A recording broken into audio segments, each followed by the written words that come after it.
Permanent guys were stationed, and as you remember in the photograph, there was like rows and rows of tents. Those tent structures all along here.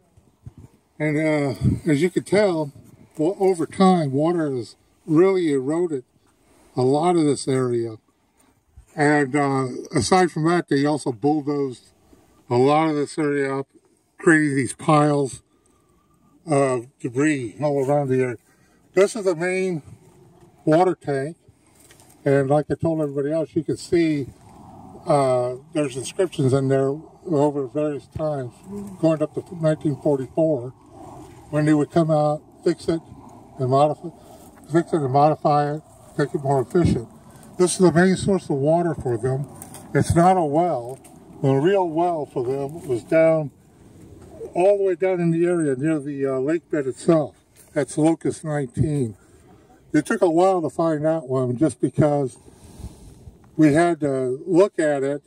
We had to try to find it and match it up against the horizon to see how it all fit together. So that was the well, because at that time the water was only about 19 feet below the surface. In fact, there were reports of artesian wells along this area. They would pump the water out, run a pipeline up here, and then fill the water tank. The water tank itself was not always sealed properly, and a lot of times it did develop the nickname Old Leaky. Over here, this foundation, that was the main mess hall, and we'll go over there. And right in front of it is the fountain that I told you about. Again, we don't know why the fountain was even constructed, or what was its purpose. In fact, there's never been any mention of it anywhere in any of the old records. Up in this area here, we'll go up there. We found the foundations of the latrine and the shower area. Now, to tell you how stratified the military was at that time, there were 75 guys, 75 enlisted men that had to share the same shower. The 2 officers got their own, and neither one of them, nobody was allowed into the officers' quarters unless by special permission. And those guys didn't like to stay out here. I mean, look around. When it's cold and windy out here, it's pretty miserable. In fact, I was out here, when we were working out here, the wind was kicked up so bad that you couldn't see main base at all.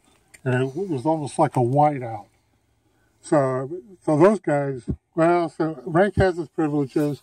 They had their own plane. They would take off, head back to March Airfield, and then fly out here in the morning to do their thing. But for most of the enlisted men, some of them didn't care. Out of sight, out of mind, they had a good time. They actually set up golf courses out here to play around in. Most enjoyed it, but there were a couple of guys that said they were sorry they came, and they were happy as hell to leave. So one guy came out and he said he immediately started crying. How did I get myself into this mess? So it still happens. Yeah. So, okay, we'll go.